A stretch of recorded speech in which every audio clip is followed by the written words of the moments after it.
welcome to another episode of Worst Collection Ever. This is the show where we tell you about the worst comic book collection in existence, and it just happens to belong to us. I'm Jen. I'm Sean. And what a week it's been since last time we recorded. It's been so long. It is. We have jumped ahead a week. We're in the future. In the future. Oh my gosh, that thing that happened. Man, I can't believe the thing. What life is like now. In this week of November 2020. We're doing this right after the last one. Yeah. You guys know that. You guys knew if that. you listened to the last episode. Anyway. If you're new to the show, we're hi. We are in the future. Yeah. We never assume that anybody's new listening to the show. No. We never do. No. And I feel kind of bad. I feel bad about that just thinking about that now. But hello? But hi. New listener. Hi. Yeah. So I guess we should greet all of our new listeners if you exist. Sure. But if you're a reoccurring listener, fuck off. No. We appreciate you. We know all of you out there. You guys are all rad. So thank you. But I guess we want to just talk about some movies real quick. Uh-huh. And we'll which is not Suburbia. No, it's not Suburbia. We didn't watch Suburbia. Suburbia is currently on, and we're not watching it, which is fine because a child got eaten by a dog, and that disturbs me. That would have been my favorite movie. I'm pretty sure I would have really liked Suburbia. Oh, yeah, because it seems fucked up. It does seem fucked up. I think Flea's in it, which we know I love fucked up movies. Yeah, well, it's a Penelope Spheris movie, so I'm sure I could find it somewhere. Maybe. Yeah, it's true. Anyway, so we watched a couple movies. There was some stuff I wanted to talk about. Well, I'm going to start with, because it was some Halloween stuff. My favorite holiday. Because Halloween was last week. Oh, 2 weeks ago. 2 weeks ago. Right. And we watched some Halloween stuff leading up to it. Because you brought up Salem. And it reminded me of... We watched Lords of Salem. Lords of Salem and Hubie Halloween. Hubie Halloween. Herbie. What was it? There was another one too, wasn't there? Maybe not a Salem one. But I know it was definitely those two. I had another one in my head, and maybe I'll remember it, but that's fine. Yeah. But yeah, so Lords of Salem, that is a Rob Zombie movie, and it's based on a premise of about there being a record. So it's first of all, obviously it's based in Salem. By Rob Zombie. By Rob Zombie, based in Salem. Yes. But like, it's also like, I feel it's supposed to be present day. Well, I think it was present day whenever it was made. Yeah, but it doesn't feel right because it feels like Ken Foree's in there. Uh-huh. And he's got like this big, like Julius, I can't think of his last name. The guy from Sam Jackson from Pulp Fiction. Uh-huh. He's got that big, like a fro like that. Uh-huh. And it just like, I saw that and I was like, are we like in the past, but also in the present? Because it didn't make sense. Because it was just like, it just felt like there's it was kind of like It Follows, which is such a weird movie because it's like, you don't know what actual time period it is. It feels very odd. But this one's about, the Lords of Salem, it's about Rob Zombie's wife, Sherry Moon, who's in every single one of his movies in an important role. She's not that good of an actor. She did okay here, though. Yeah, she's all right. She was all right. But she's a DJ. Yeah. It's this like weird, like local Salem radio station with like some other dudes. And she gets like a record and it's just addressed to her. And she's like, cool, record. And she plays it and it's like witch music. It hypnotizes the women of Salem. And eventually it leads to the witches of Salem like coming back to perform this in Salem itself, and a bunch of like, and then like it allows Sherry Moon to give birth to the Antichrist. Sure. Which is just like a little like cockroach monster. Yeah, gross. And that's it. Yeah. So the things that I find interesting about it, you've got a radio station in Salem, which I don't think there is. Is there a radio station in Salem? Oh, I have no idea. Like there's college there could have been one shit before. I don't know when this was set. I don't know if it still exists. I have no idea. Because it was also in Hubie Halloween. There's like a station like a radio station in Salem that's like, it's like, man, this is like Salem station, because but it's kind of, I don't know, it's kind of like it's just for Salem, like it doesn't feel like it's also for like Boston, right? Just feels like it's just like a Salem centric radio station, and maybe it's the college station, but it doesn't seem to be, because they all seem to be like out of college. Yeah, they all seem to be sort of regular ass people. Yeah, but so she works at the station, but she's like a part of like a midnight zoo crew, because they're doing. Oh, that's right. There's so many fucking like in the background. There's a lot of like they're interviewing somebody, and it's they're like, hey, we're gonna listen to this show. Wooga, like it's really dumb. it's like, hey, what is it? Is that wood, boing, you know, or whatever? Just soundboards galore. Yeah.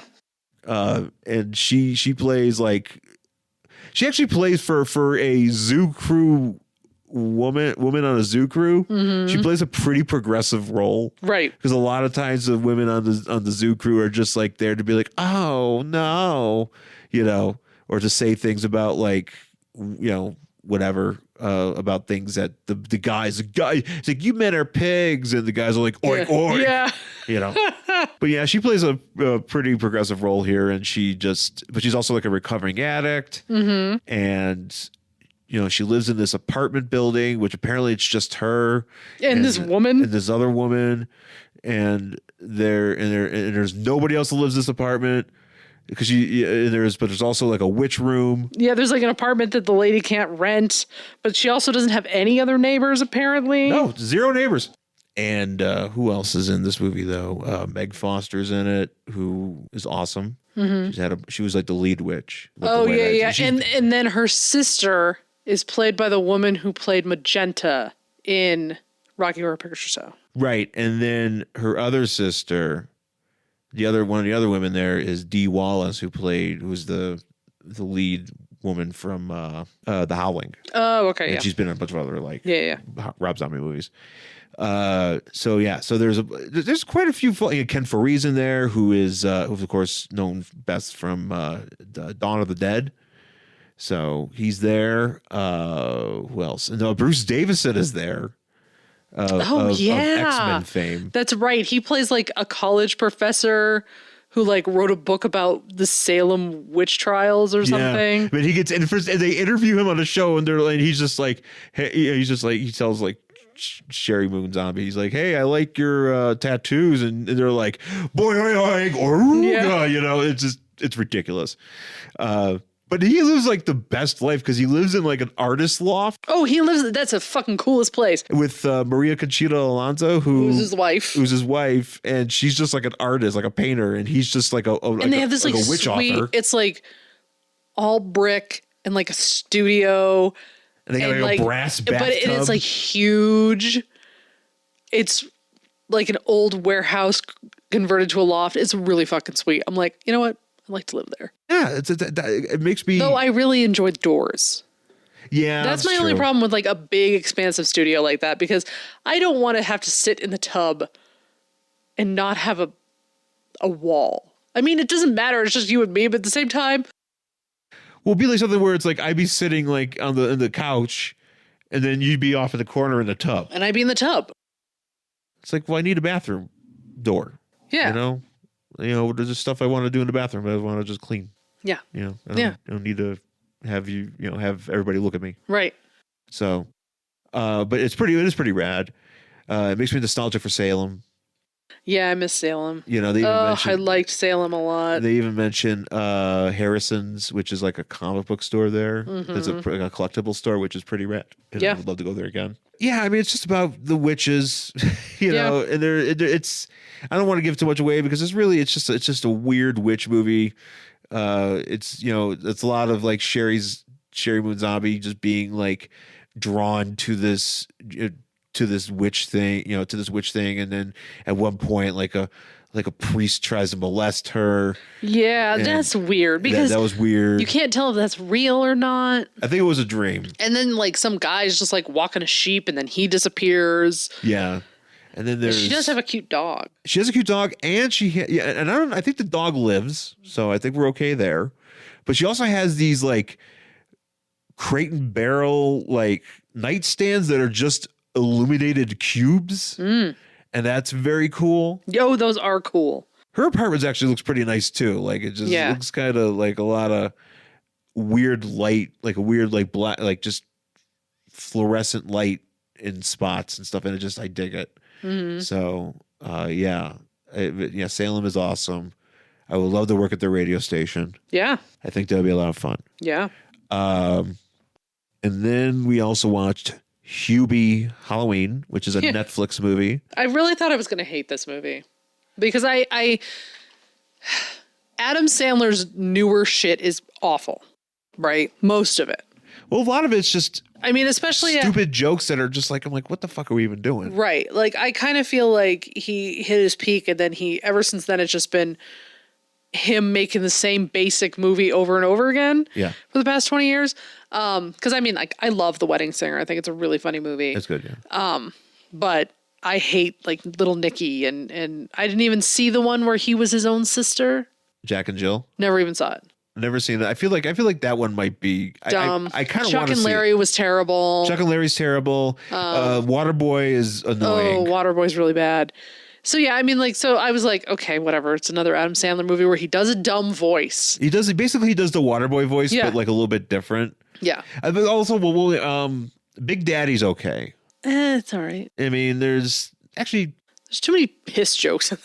There is actually a lot of piss jokes in that. Why are there so many piss jokes? Actually, what am I saying? I only remember like the end of it. I just remember Jon Stewart's that kid's dad. Yeah. Yeah. And he has that line where he says Canadian beer is like moonshine. And Big Moss used to walk around saying that. Like ragging on that woman who worked at Hooters. Yeah. Yeah, there's like an old guy and they talk about his old balls. Yeah, no, that's what I remember about that movie. You know what? Big Daddy sucks. Old balls. But there's also I'm trying to think. Billy Madison I've never seen. Billy Madison I have seen, but not. It didn't watch it a ton. I remember liking it, but it's been so long. I feel like I probably would really enjoy Billy Madison, and also what's the other one? Happy Gilmore. Yeah, I think I've seen Happy Gilmore, but it's also one of those ones where I've never actually just sat down and watched the entire thing. Mm-hmm. But those seem to be really big favorites, and for a lot of people that like my age. Yeah. So.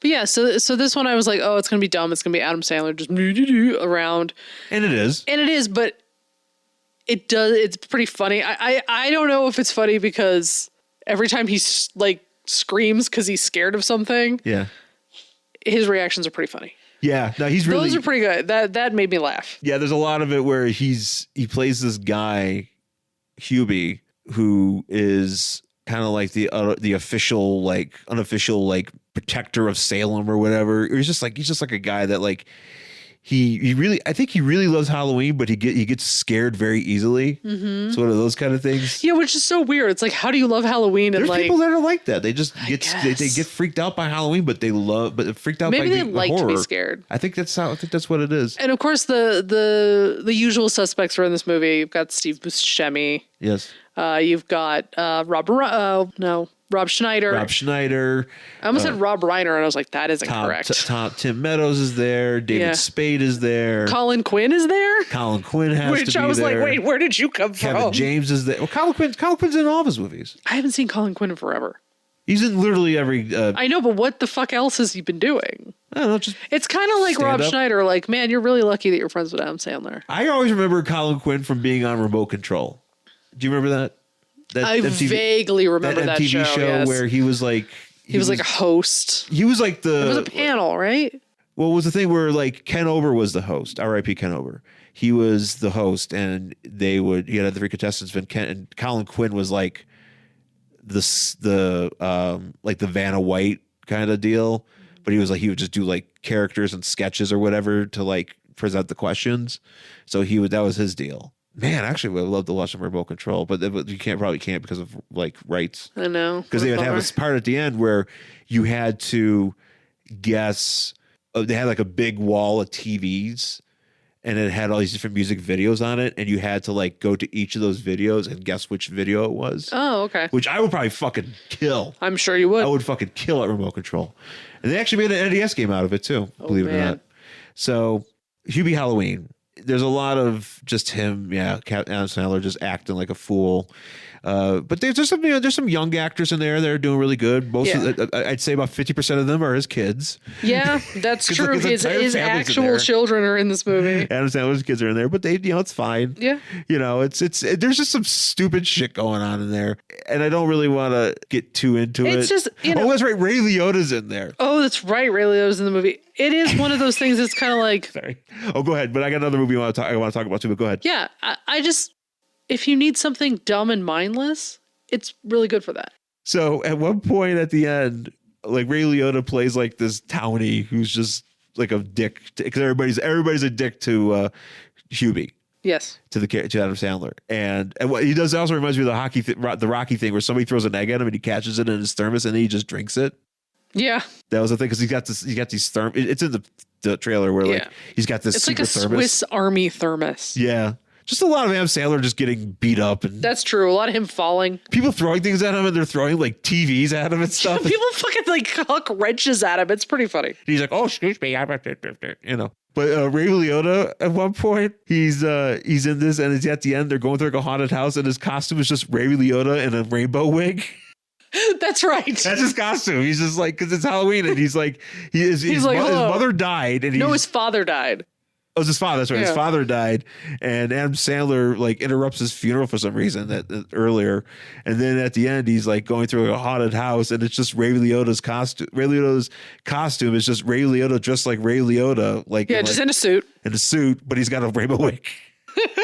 And he's just acting like it's just, I'm just Ray Liotta. Maybe you should go as that next Halloween. Just put on a suit and a rainbow wig, be like, I'm Ray Liotta. I'd have to put on some blue contacts though. Oh, maybe. Because I feel like Ray Liotta's got those eyes. So he does. He does. So it's just Goodfellas, but with a rainbow wig.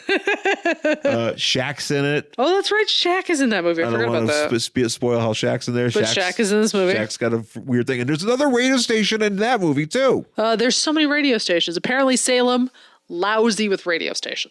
Yeah, apparently so. Yeah. So there's that movie. And speaking of wigs, we also watched Theater of Blood. Oh, yes, we did. Theater of Blood. It took me a second to remember what I was like, what movie? Theater of Blood, which stars Vincent Price. Yes. And other people. And other people, Diana Rigg, who played Emma Peel on the Avengers. Okay. In the British Avengers. Oh, yeah. So, but Vincent Price plays an actor. Yes. An old actor who he feels did not get the recognition for his amazing performances from the critics that he thought he deserved. Right. And he is a Shakespearean actor, so he is now going to kill all of these critics in Shakespearean ways. Yes. Based on the plays that he was in. Right. So he lives in an old theater like a Batman villain. He lives in an old... What happens... With a bunch of winos. Well, what happens is, so he doesn't get this award... So he jumps off of a... he goes to like... It's not like one of their houses. It's like their office, but it looks like a living room. And it's just all of the critics are there. Yeah. They're having like a little we did a good job. A critic meeting. And he's like, this is my award and I've come to claim it. And he's wearing a cape when he does this, by the way. Right, he's wearing a cape. And he's not even supposed to be a character. He's just Vincent Price wearing a cape. And he like goes and he's like, this is my award. And everybody's like, oh, whatever. Haha, you suck. And he takes the award and then he starts like reciting some Shakespearean play. And I don't remember which one. And he like goes outside onto the terrace and they just like laugh at him and nobody like goes after him. And then he just jumps off the terrace like into the Thames and everyone's like, oh, he just died. And then so now everybody thinks he's dead and now he's going to exact his revenge. Right. So what ends up happening is he ends up washing ashore and a bunch of winos nurse him back to health. And then they... and he's still holding his award, by the way. When they drag him up out of the mud, he's still clutching his award. And he takes up residence in this theater, and this is where he brings over all these different people. And he makes the winos watch his performances. And a lot of them seem to enjoy it. Everybody's having a good time in that theater. Yeah, and so he'll bring people over, and he beheads people. And that's kind of fun. But then there's this one where sometimes this scene. But there's not just one. He's not only just in the theater, but then he'll also go to your house because eventually like, the cops catch wind of this because they're trying to like protect these people, but the cops are terrible. Yeah. So at one point he goes to this house and he cooks some dogs for one that's guy. upsetting. That was pretty upsetting. The dogs didn't deserve that. Yeah, and then the one he goes to a hair salon. Yes. And this is the best one. This is the one where he shows up and like the woman's like, "Oh, I need to get my hair done." It's the 70s. And it's like 71. Let us just say it is the 70s. And so she's like, "Hi, I'm here to get my hair done. Here's my police bodyguard who's totally useless." And he has this like, Vincent Price has this stage manager who's like obviously his daughter, just in like a wig and a mustache and like glasses and shit. And he's like, the stage manager is like, "Oh, your regular person's not here today. How about you meet with," what was his name? Butch? I think it was Butch.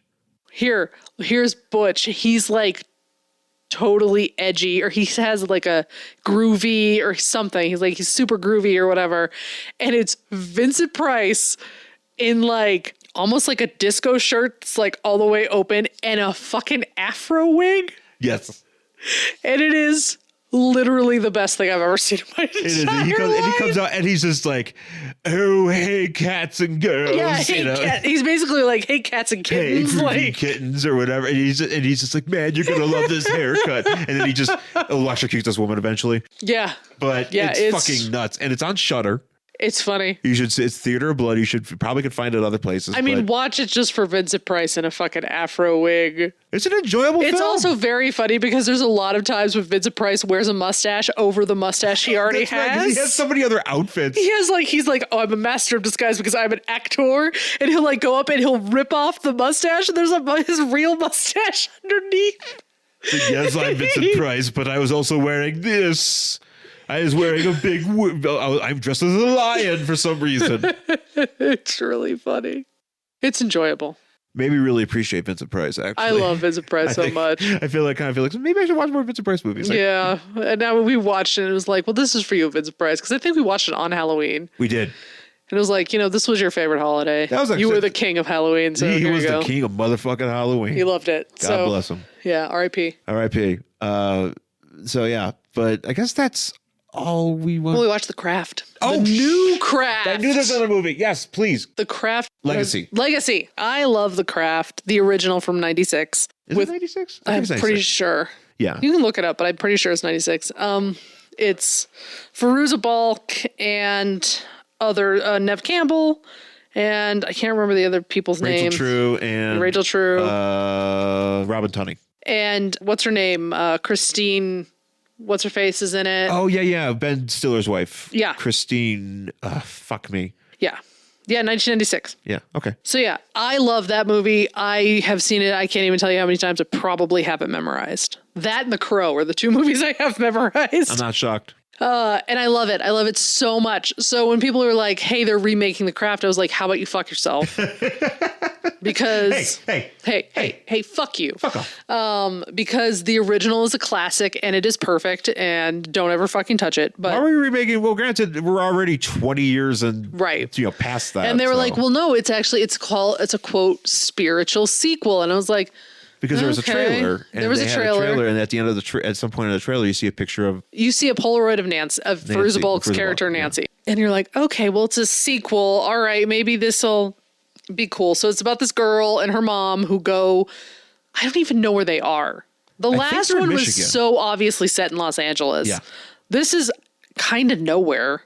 It doesn't ever specify. It's either Michigan or it's the Pacific Northwest. I think it might be the Pacific Northwest, but it just doesn't specify because last time it's like so obviously LA. She moves because the mother's a therapist who like meets and falls in love with David Duchovny. And so she's like, I know this is weird, but like we're moving in together with his 3 sons. 3 giant sons. No, he has two giant sons and he has one regular sized son. A regular son. And hey, but he has these other 2 sons who are like fucking huge, giant basketball players. Yeah, and it's just like, hey, look, it's David Duchovny looking like a puffy dad. David Duchovny's hair. His hair stands straight up. He has Scotty Too Hottie hair. If you're a wrestling person. Max Headroom hair. Max Headroom hair. It stands straight up, and you're like, How much product is in your hair? It's very, sir? because as it turns out, he's like It's dad product. He's a men's rights guy. Yeah, he's like a so it's not surprising he's that like he's got like Jordan. Axe He's like a Jordan Peterson. Yeah, who like writes books and stuff. So that's a problem. And so this girl just moves in and like becomes the fourth for this like coven of witches. But in the first one, yeah, the girl who comes like moves in, she's always had powers, even though she didn't really understand them. yeah. This one's just like, oh, you have powers, but you didn't know that literally until you got here. Yeah. So now you have powers. She never did any of that shit in the first place. And she's like, what do you mean powers? And she's like, oh, wait, now I have powers. Yeah. And I like in the first one how it kind of like they take a long time to like figure out their powers and they do like little small spells. This one's just like, we're doing crazy shit. I got fucking fire coming out of my fingers. We're going to like just wave a finger and do our own makeup. And I'm like, what's happening? Yeah. Here's a bathtub. Why are you in a bathtub? I don't understand. So it like, whatever. I think it's just, here's a bathtub, by the way. Yeah, why are you in it? So yeah, it's fine. It's very queer. I would say it's very queer. We have a bisexual male character. We have a trans girl. Yeah. Loving some of that. Obviously, the enemy of this movie is the patriarchy, which thumbs up, but also at the same time, don't love the twist. And the story's kind of a mess. Yeah, and it's also very like the way they put it together, it's kind of a mess. It's like too fast in some parts and too slow in others and not enough of this and too much of that. And I'm just kind of like, and there's really, it's good, but it's not. Does that make sense? I get it. It's like, right. It's a very middle. Well, it's good because it's a craft movie that you want to, Yes. and you're just glad to see something Yeah. come out of that franchise. And Yeah. it just, it feels familiar, but Yeah. also it doesn't feel very familiar because there's not a lot of charm to it. The first Right. movie. And you don't know anything about her friends. No, you don't know anything about these All people you other know than is- the fact that they're witches. Yeah, you know they're witches. One girl is the black girl. The other girl is apparently a Latina girl. And the other girl is a trans girl. That's literally all you know. Yeah. That's it.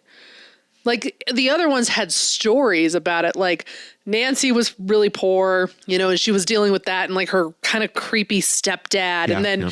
you had Nev Campbell's family. But Nev Campbell had like that And she those skin issues. had been like burned because she had been burned. So she had like horrible burns like on her back. Yeah. Because like boiling water fell on her when she was a kid or something. So she had burns on her body. But of course, again, we have the same problem.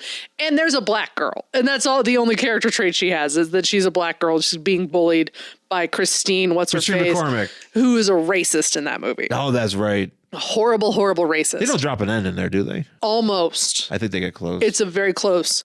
But so, and that's it. So, but at least you see these girls dealing with things like the other ones don't really. This movie, they don't deal with anything. It's just kind of like, here's three friends.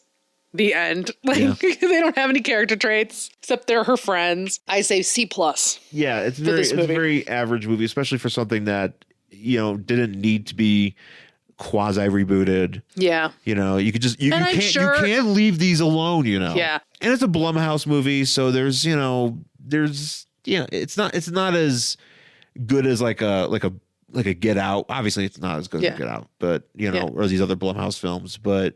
Yeah. I think if I were like 14, I'd be like, yes, I love this movie. The enemy is the patriarchy and toxic masculinity. And David Duchovny dies in a forest or whatever. Because you can spoilers for that movie, but you can kind of tell the minute he shows up that you're like, oh, I get it. Oh, I see where we're going here. I see where we're going. He's gonna banish them to a realm of dad rock. Yeah, right. I'm surprised he didn't just play a guitar at them. Or slow blues or whatever the fuck it is he plays. Yeah. But so yeah, C+. Yeah. It's not terrible. It's not great. Watch the original. Yeah, that's a good review. Yeah. All right. Yeah. Well, let's take a quick break and we'll come back with our book for this week. Hey there. I'm sure you know about the Capes and Lunatics podcast, but have you heard about the Capes and Lunatics Sidekicks podcast? It's a fun home for classic and new reviews of just about everything. We have the Ultimate Spider Cast, where we cover everything Spider-Man. The Quantum Zone, where we talk the classic Marvel character Quasar and do deep dives on the cosmic side of Marvel. We also have Comic Capers, where we cover everything old and new in comics. It could be anything, any company, any decade. And we also have our Media Mondays, where we cover some kind of TV show, be it a Arrowverse current hits or our summer specials where we do reviews of classic episodes of the Buffy the Vampire Slayer spinoff Angel. So, if you're a fan of pop culture and media, you should really check it out. And I promise you, you won't be disappointed. All right, we're back here in Worst Collection Ever with our book for this week. It is Falling in Love, number that's right. Number 131 from April 1972. We should probably preface because this is, and we mentioned this a couple episodes ago. So every time I go to Mile High Comics, there is this trade paperback of DC romance comics, and it is called Heartthrob, I think. Heartthrob's Best of DC Romance Comics, yeah. Which was printed in 1979, by the way. Which is, it's old. So, but Mile High, it's like $560 or something fucking stupid. And I'm like, I'm never paying that much money. So Sean, in his wisdom, went on eBay and found it for like 30. So got it for me, and it has come. So we were reading a selection out of that amazing book. Yes, I was very glad to pick this up because I just you don't get a chance to score something like this very often. Yeah. And this being a trade from 1979. Right. Like I always thought that like, oh, this trade's from 1988. This is old. I was like, right. No, this is OG trade right here. Yeah. So, and got it for a song. It's supposed to rain. So I'm pretty rad. It's pretty rad. Yeah. So I'm excited about it. So yeah, this is a romance comic from what year? 1972. Shit. And the cover. Here's the cover of the original comic that we're talking about because it doesn't give you the covers of the books. At least not. I haven't found it yet. Yeah. But on the DC Wiki, I found it, and it has a woman in a pink room, two women in a pink room. And you have a girl laying on a recliner who is crying. And she says, if she steals you from me, I'm moving out. And it is a guy answering the door. It looks like John Davidson. He's like, you're her mother? Now I thought you were her sister. And the girl's like, oh, no, not Neil. Not again. And at the bottom, it says the name of the story is My Mother, the Mantrap, which... Sorry, that's why we're reading this. Which, holy shit. Right. Oh, your ears are cold, Ms. Loon. Oh, Ms. Loon is going to enjoy us talking about My Mother, the Mantrap right She's now. sitting on me. I have Miss Luna. But it also has ears a thing. Are cold. It also has a thing here. It says, enter now, win money, Dream Man contest. What's a Dream Man I contest? don't know. Can I send away for a man? I don't know. Do I send $5 and they send me a man? Yes. Like a real one? No, it's a sea monkey, but it's a man. You just gotta water him. You just gotta water him. He just grows. But he also has to live in the fish bowl. Oh shit! Now it's the shape of water. Yes. Yes. Yes. DC was on top of that earlier back in the they really 70s. were. Also, I think there's another story in here called "The Boy I Couldn't Forget." But it's confusing because the way that it has it's listed is like My Mother, the Mantrap, win money, Dream Man contest. Unless if that's maybe the story. It'd be great. Oh, maybe. Dream Man contest. Maybe. But here's also another contest, or maybe it's just, or not it's a contest, maybe it's just like a tutorial that we unfortunately do not get. But it says how to throw a groovy party for under $5. Dude, do you know how helpful that would be? That would be very helpful. I throw parties sometimes. Never for under $5. It's just buy this cocaine or buy this weed for $5. Have a party, you fuck. Sure. But that is dude, if weed that costs $5 must be shit weed. Oh, well, yeah, but still, it could be a groovy party. Maybe also bring a board game, but bring your own board games. God damn it, you can't afford it anymore because you already spent your $5. Anyways, My Mother, the Mantrap. Yep, Mantrap. So we start off with a woman. So this is confusing because you have a woman. You have these two women up here about to get married, or they're getting. It really does look like the women are getting married. It looks like the women are getting married, and I was like, "Wow, this is a very, very interesting book for 1970 whatever." Yeah. Here we've got a lesbian wedding. That is not what this is. No, it's not. So we start off though with the mother. I forget what the mother is. Does the mother have a name?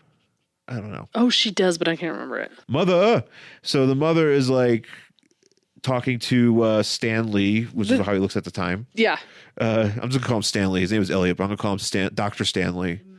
So Stanley's like, hey, marry me. And she's like, no, I can't. I'm just not ready to remarry. And the daughter, whose name is Sheila. Sheila's on the outside of the door, and she's like, please remarry, Mom. You keep stealing my boyfriends. That's right. Now, let me just say this real quick. Stealing it's not a thing. It's not really stealing. It's flirting. Yeah, I mean, because she's basically like a cool mom. Well, because we'll talk about that. We'll talk about it, but I just want to put out there, like, you can't steal somebody's boyfriend, husband, girlfriend, whatever. That person will willingly go over to somebody else. Yeah. And you can't steal anybody. They have free will. Yeah. They make that decision to make this. Exactly. And so it's you're stealing my boyfriend. You're just like, okay. It's like, no, your mom just happens to have. There's a lot of issues with this book, so we're going to talk about it. Yeah, your mom just happens to have game. Yeah. But she's not stealing anybody. She's not dating these dudes. Right. She's not having sex with any of these guys. Well, at least we don't think so. Well, not that we just see. Yeah, I don't think anybody's having sex in these books. They're very G. Yes. So she's like, Stanley, I can't marry you. And and Sheila's just like, oh God, my mom won't get married. I wish she would. Yeah. And Stanley finds her, Sheila, and she's like crying. Mm-hmm. And she's like, I'm just upset that my mom keeps turning you down. And, Sheila and the doctor's like, well, I am your family doctor, and you're like a daughter to me, because after your father died, your father was sick, and I was like, hey, I'm going to get me a piece of that. Yeah. I'm going to give him the wrong medicine. It's like a Knives Out. Yeah, it is. It always reminds me of, so there's this wrestler, Nikita Koloff, who was a Russian guy from Minnesota. Mm-hmm. Kayfabe Russian. And at one point, his wife died from the Hajis, by the way. Okay. And I always remember that. His wife died, and at the funeral, he met his second wife. Yes. Who was like a family friend or something like that. And then at the funeral, he goes, yeah, and I met her at the funeral, and it was like instant family. Because we interviewed him once on Monday Night Mayhem, and I always remember that instant family quip. Huh. But at the funeral. Or something where where, like, I don't know, some game was dropped at the funeral, at the reception, over some ham and or some cold cuts and borscht. Yes, it's a Russian, because he was Russian. Yes. Gazpacho. It's tomato soup served ice cold. It's just a little airborne. It's so good. Go back to Russia. So he's like, oh, fine, I'm going to get in my car and leave, whatever. Yeah. And so this girl is just like, oh my God, my mom, she's trying to steal these boys. And now she's just trying to like relive her youth because she's like so pretty and only 36. Yes. She's only 36. This girl is like 20. Yeah, because what is she talking about? She's got to be somewhere over 18 at least, because she's getting married at the end of this shit. I mean, she could just be 18. I mean, well, that means the mother, because she should say the mother had me real young. It's possible, but how old is his mom? The mom's 36, so she probably had her when she was 18. No. I mean, yes, but no. No, that is so young. That is very young. That's insane. So she get old, don't have children. That was my motto. And so far, worked well. Cats, yes. Children, not really. No. Kids are great, not for me. Right. Yeah. So mom looks 36, but she looks like she's 20. Yeah. And she made a success on her own business, and she has all the monies, but the daughter doesn't have shit, because every time they have parties, the mom isn't there like a flashback where like the daughter throws a party? Yeah. And like mom shows up at it and she's like dancing with the friends and like the daughter's out, and that's the next page, right? Yeah. Well, I just want to point out this daughter's outfit. Oh yeah. Well, it's very 70s. Well, it's very 70s. It's a lot of pinstripe, like blue and white pinstripes. There's and she's bell got like bottom. She's got like one of those, like rope bandanas. Yeah. So yeah. So basically, and this is where the daughter's like, because the mother's like, it was like, oh, let's play some records. What you kid, the boys like the fast records, right? And she's like, Mom, stop doing this, And yeah, she, just go to the next page. What we're saying, the mother, which she explains, the mother, she says the same thing over and over again. The mother keeps saying, the mother's like, yeah, the mother is living vicariously through her daughter. Yes, because she was got married young and so didn't young get a chance to enjoy herself. and didn't get a chance to enjoy herself. So there's this like the girl's having a party with her boyfriend Nate. I think his name is, what's his fucking name? Neil, something. And so they're outside and like inside there's all these people having this party and like somebody looks over and like the mom is dancing. Yeah.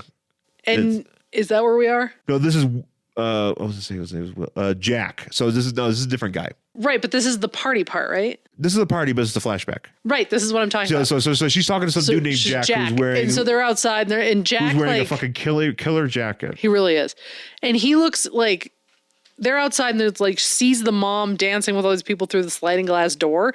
And he's like, wow, that woman's gorgeous. Is that your sister? I'm going to go talk to her. No, Bye. she's watching her dance and he's like, man, she's dancing like a fucking hardcore maniac. Yeah, but he wants to like go dance with her. Yeah, he just drops this poor girl. Drops this woman to go dance with the mom. And so she's like, well, that's when I decided that I can never bring. My mom's in there dancing to the window. To the wall.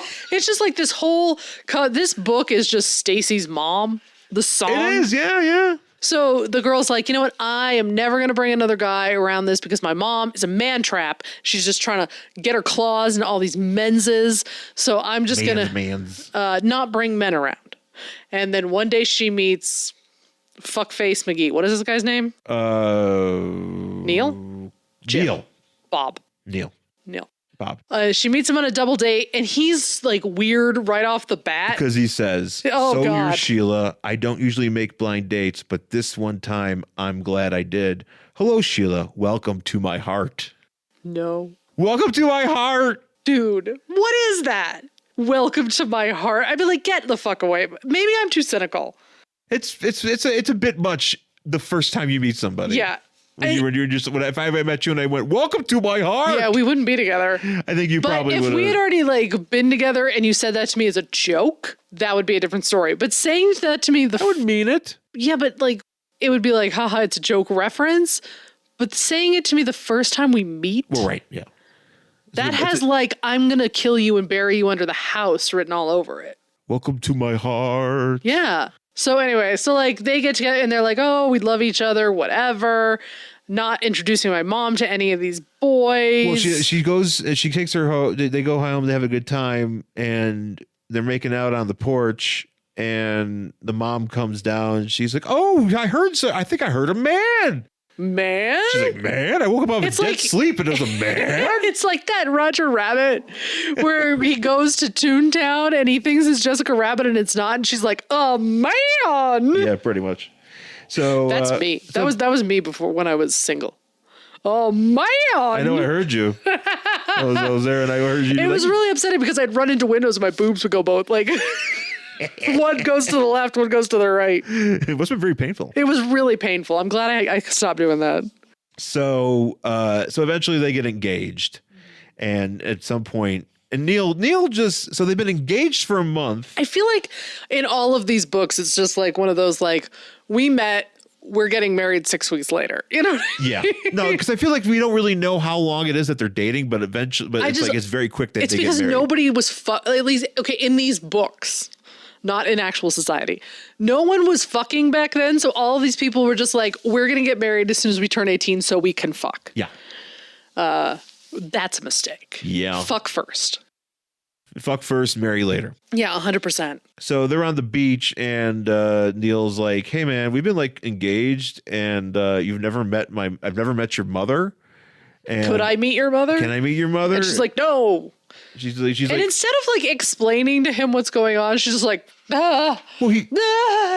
Yeah. Well, this guy Neil's like, he's like, She's really dramatic. but he's also, yeah, he's also like, he's like, look, you meet me on the corner of your street, you are you ashamed of me? Like, I mean, it feels very weird. It is 100% weird if you're getting married and you haven't met the other person's family. I mean, it's not like she's like, oh, I wish you could be my mom, but she lives in Paris. Yeah. Right? No, you can't meet her. So finally she's like, all right, you can come meet my mom. And then he comes in and he's like, oh, woo. Yeah. Like, that's your mom? Oh, your mom. So, because she's like, I can't let him see me when I'm such a mess. I have to go get pretty. Well, this is where, so he comes. That's like literally me meeting anybody. Just FYI. I'm always like, oh, I have to make sure I look good. How much makeup do I wear? Like, how much makeup am I wearing right now? You wear a lot. All the makeup. So that's just normal. She's not trying to ensnare. Well, she's drawn that way, at least. She's drawn that way. But honestly, if people were like, hey, you have to meet my veterinarian, I'd be like, let me make sure I put my makeup on first.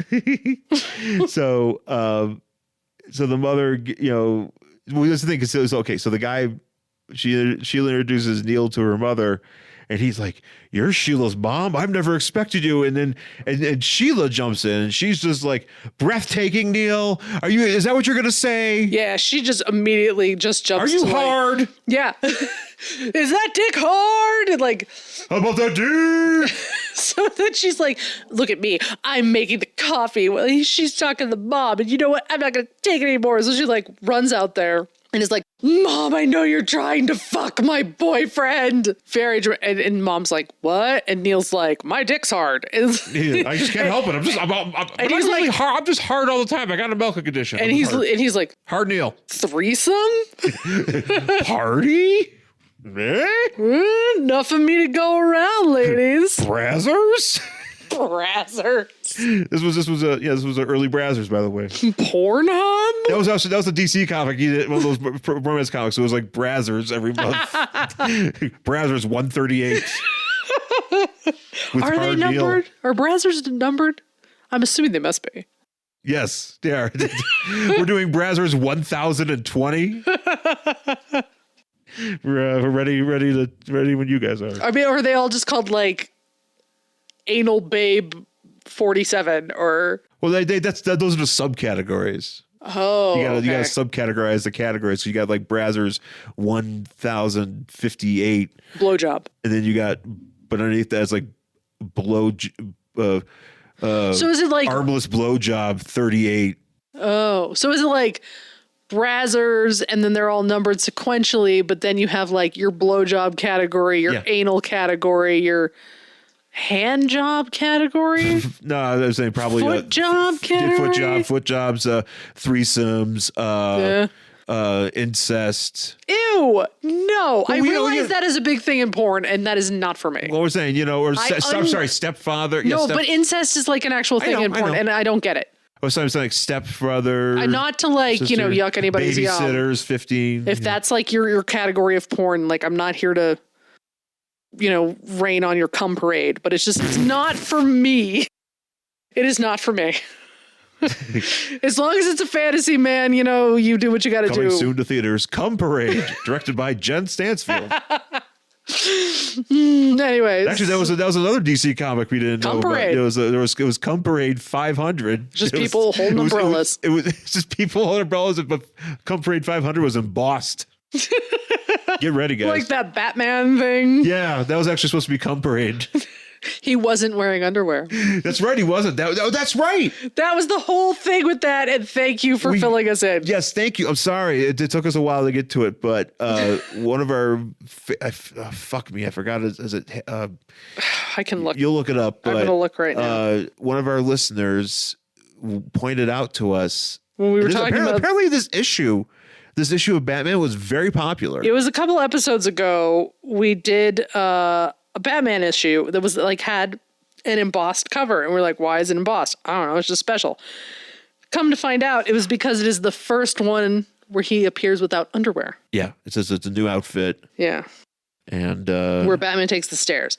DeBarche commented, but it was Herbert Fung says, wasn't this the issue that Batman finally got rid of his trunks? So thank you, Herbert. I was not aware that was why that issue was embossed, but now we know. So If thank you. I was looking at a Wizard comic magazine, I probably would be able to find that out because usually it's like Batman's new outfit, you know, or something but like we that. were not looking at Wizard. We were just sitting on our couch not doing anything. Nope, didn't do shit. Yeah, just like we usually do. Yep. Where was it? Where are we in this dumb story? Oh, yeah. So she's like, he's trying to get a threesome. This woman's like, you know what? Fuck you, Mom. I'm going to move out. And it's the 70s, so shit's affordable. Yeah. And so because they move into an apartment together, Neil and Sheila, and and Neil's just like, how come you don't love this apartment? Or why are you sad? Are you thinking about your mom? And she's like, yeah, I'm thinking about my mom. I know. I'll go talk to my doctor. Well, they go talk to the doctor, get the blood test, because apparently that was a thing back then. Oh, it was a thing back then. You had to get a blood test to get married. Yeah. For some reason. You had to get a blood test and to make sure you weren't related. I don't know why you had to do that. Oh, is that what that was for? I don't know. Oh, also check for disease. Maybe that's why. I don't know why people used to have to get blood tests to get married. Maybe because it was like because you're assuming that if you're a wholesome person that's reading that exists in this world, that you're not having sex. But you want to check to make sure you don't have any diseases. Sure. We are post 1970. Yeah. So there might be a series of things going around. Some Indonesian junk going around. Yeah. So she goes to get the blood test, and then she like brings it up to this guy about how the mom is like fucking all the boyfriends or whatever. And he's like, I think this guy's a little bit wrong. Yeah. Now, I will say he's not really and they're really understanding why she's upset. And this daughter also is a little dramatic. She's a bit extra. She's a little bit extra. We're not going to say that's not true. So she's talking to the doctor, and he's like, don't you understand? The only reason that your mom was there is so you wouldn't be lonely like she was. You're a terrible person. You better apologize to your mom. And I'm like, but that's not how it came off. It comes out feels like she's really trying to be the coolest. She's trying to be friends with her daughter's friends. Yeah. And that's fucking weird. And the daughter, instead of just being like, hey, Ma, could you it makes me uncomfortable. I didn't have a cool mom. No. Like, I don't have a cool mom. I don't know what it would be like to have a cool mom where all the friends like her and like want to hang out with her. Yeah. I think that would be weird, but maybe it would be normal. I don't know. Maybe you think it's normal. Oh dear. Our cats are fighting. Anyway. I mean, maybe you think it's normal when you grow up that way. No, probably sometimes some people like it'd be weird as fuck if my mom was like, parents just get along. Luna. Oh, our crazy cats. Yeah, but maybe that would be like, it wouldn't be weird if your mom was like, I'm just going to come talk to your friends. It is awkward. But we didn't have cool moms. Yeah, well. So if you had a cool mom and you were raised that way, maybe it wouldn't be weird. It would be something too, like where if I'm just sitting there and like my dad would come in and be like, hey, my dad, Yeah. You had a cool dad. I had a cool dad. Your dad was an attraction at your brother's bachelor party. Yes, he was. My dad never wore clothes. He never wore a shirt. He always wore jorts. He was fully Jordan. Yeah. So anyway, the Stanley doctor is just like, he was like, you're a terrible person, and they're like, okay, I guess I should. And she's like, oh my god, I gotta go apologize to my mom. So she runs to apologize to her mom, and then she's like, everything's great now that I'm gonna get married. And then at the end, well, no, I have a point out here. So mother and daughter are having this moment. Oh, this is so creepy. I told you this guy's angling for a threesome. And then, 100%. Totes is. Because then Neil, so they're hugging and they're like, mother's like, it's okay, I forgive you, whatever. And Neil shows up in apparently his tie, which by the way, his tie, the way the design of the tie looks like it's Charlie Brown's hair. Oh, it does. It's a pretty odd looking outfit here. Yeah. But he's like, is there room for one more in your arms, mother? Yeah. Ew. He's totally. And so then it's Neil Brazzers. This is the beginning of Brazzers. It is. After this issue, Falling in Love became Brazzers. They went on to actually, you know what it is? They went on to form Brazzers Inc. and create Brazzers as we know it today. Yeah. This is the origin. My father, Neil Brazzers, because they're like literally started this in 1972. Because he's like, is there any room in those arms for me? How about just make room for you guys? All three of them are just hugging.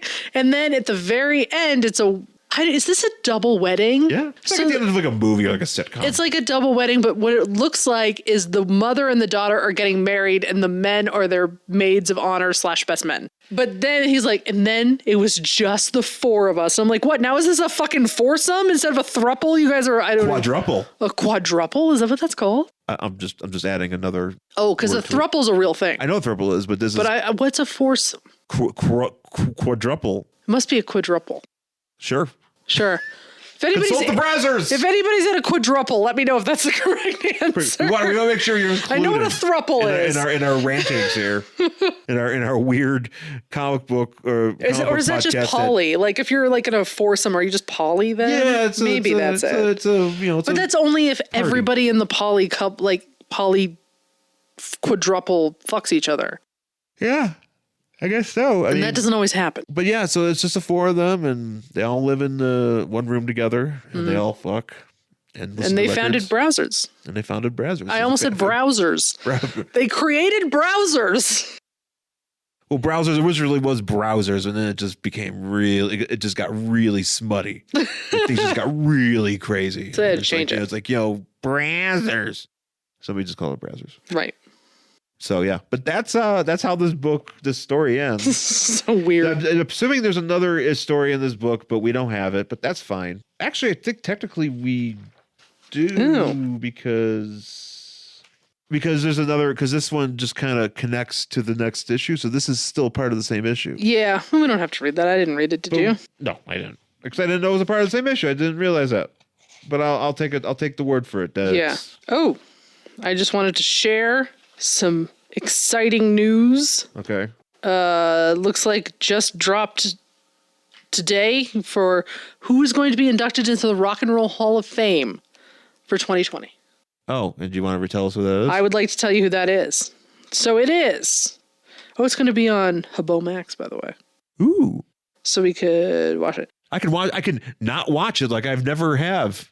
Well, we might want to because Typo negatives going in. Oh, God, I wish. 2020 inductee class includes Depeche Mode. Ooh. The Doobie Brothers. Whitney Houston, R.I.P. 9 Inch Nails. Ooh, man. Trent, that's very anti. I feel like Trent Reznor's like probably like, I guess. Yeah. Notorious B.I.G., T-Rex, and... Wait. T-Rex ain't in yet? Apparently not. Apparently they're going in. Apparently neither is Depeche Mode. Well, Depeche Mode I can understand. And 9 Inch Nails. How fucked up is that? That 9 Inch... Trent Reznor is not only an Oscar winner, he is now a Rock and Roll Hall of Fame inductee. Which is in Cleveland, which is where he's from. Yeah. Oh, is that it? Yes. I mean, there's probably more, but that's who it says. Those are the big names they put out Those are there. some big names. Yep. So that means they're going to have a jam at the end of the session, and Trent Reznor's going to have to be up there like, head like a hole. And with the Doobie Brothers? With the Doobie Brothers. But he's probably going to be like, oh shit, it's Depeche Mode. I mean, that's how I would be. I didn't realize back in like the early 90s, like late 80s, early 90s, how fucking wild Dave Gahan was. Oh my God. Yeah. They have some of the craziest fucking tour stories. That they're not dead. Yes. Is a miracle. You just like, you listen to Depeche Mode and you're just like, whatever, it's Depeche Mode. This song's cool. This is cool. They were maniacs. Fucking out of control. All of them were. Yeah, all of them. All those motherfuckers. Like Martin Ross, or what's his name? Oh, so many. I don't know all of them. Martin Gross or something, and Dave Gahan and guy with glasses and other guy that without glasses. And they were just all... But like the Violator, like I guess the Violator tour apparently is like one of the most legendary debauched tours in history, and that's going up against like acts like the Rolling Stones. Yeah, no, like they beat out them. Yeah, that's nuts. It's nuts. Like I was listening to Alan Cross talk about it. Yeah, and I was just like, oh, that's right. Dave Gahan is a fucking lunatic. Yeah. Wow. Yeah. Well, he's alive to be inducted to the Rock and Roll Hall of Fame. I don't know how any of them are alive. Yeah, how is that? I listened to that episode with you, and I'm like, how are they not dead? Yeah, right. But congrats! Congrats to them. 2020. Love it, Depeche Mode. When is it airing? Did it say? I think tomorrow. Oh, tomorrow. I think so. Yeah. All right, fine. Fuck you. Thing just taking up my time. Fine, I'll watch it. Yes. Anyways, that's it for this week's episode. Falling in Love, number 131 from April 1972. Did you want to read the next issue of that? Oh, of course. Of course. It's probably in this book. It's a pretty good book, and I'm glad I snatched that up. Yes, thank you. Yes. And thank you for listening, folks. You can find us on Twitter and Instagram. I'm at Angry Hero Sean. And I'm at Jen Stansfield on Twitter and Instagram. You can find us on Facebook, Worst Collection Ever, and email the show, worstcollectionever@gmail.com. And please rate, review, subscribe on Apple Podcasts or anywhere you get the show. And tell your friends. Yeah. And be cool out there because Shit's crazy. Shit's crazy and Depeche Mode's still alive. Yeah. You should be Like Depeche Mode. Be like Depeche Mode. Live forever. Forever. All right, folks. Thanks for listening. We'll talk to you again soon. Bye.